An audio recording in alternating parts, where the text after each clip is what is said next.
The women continued along the path by the greenhouses to keep out of the way of the industrious activity. When they arrived at the paddock, Resi and Ruby found that they were not the only ones who had come to admire the new colt. Daniel and Edward were giving suggestions to Alberto about the baby stallion's future potential based on his parentage. The sire was from Lord Leopold's stables and was a fine war horse. Morrow had not set his preference for his favorite mare's offspring, but a strong new steed to add to his herd would always be welcomed. Resi leaned over the railing beside Alberto to get a good look at the new addition. If the new foal had been a filly, would the Baron be disappointed? She asked Alberto quietly. Disappointed to have a new mare? No, my lady, the stable master reassured her. Now that men don't wear so much plated armor into battle, mares can make superior war horses. They are intelligent and easier to train than stallions. He gave his mistress a knowing look. Alberto had 6 children of his own, 4 of them girls, and his wife had once asked him if he would have wanted all boys. His lordship would be content with many females in his herd. Have no worries, my lady, he said with an encouraging wink. She gave Alberto a thankful smile. He is a beauty with those markings, is he not?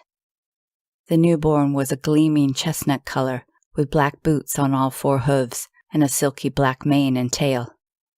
He is indeed, Alberto concurred. Those long legs were holding him back for a while last night. He made us work hard to bring him into the world, but he is fine and healthy. Alberto watched Ruby reach in between the rails to pet the irresistible colt. Careful, Lady Ruby. The mother is protective of her newborn, Alberto warned. She will be friendlier the next time you visit. Ruby stepped back to stay clear of the mare's reach. They lingered in the stable yard for a while longer and fed Resi's horse oats and apples before going back out into the warm sunshine. They noticed Geoff crouched down against the stable wall near a big rain barrel. He was hammering a rock with a good-sized mallet as the ladies approached. What have you got there, Geoff? Ruby asked him. The rock had finally split from his effort. Resi picked up the broken half that had rolled across the ground and examined the sparkling crystals inside the flat gray shell. She recognized the crystals from Edita's collection in her room. This is beautiful. Where did you come across such an unusual stone? I didn't steal it, my lady. He looked from one pretty face to the other and confessed, I found it in the cave, madam. I didn't think it would be wrong to keep it. He stood up to meet his punishment. Resi saw the defeated look on the boy's face. She was not concerned that he had the small stone, but she wanted to know more about the cave he had just mentioned. Where is this cave, Geoff? Is it far? He waved in the direction of the mountain behind them. No, it's just outside the walls, my lady, but you can get there from the cellar. He put his hand over his mouth. He had said too much. Were you in the wine cellar, Geoff? You know only Jero has permission to go in there, Ruby scolded him. Geoff cracked under pressure. There's a trap door in the pickling room. You can get to the cave through the tunnel there, he blurted out. I ran errands for the kitchen maids bringing up supplies from below, and I found it. His lordship doesn't know that I have been outside the walls. It is against the rules, and the Baron will be angry with me. Resi tried to soothe his obvious fears. Why would the Baron be angry? You've lived here all your life, and are bound to discover some secret passageway.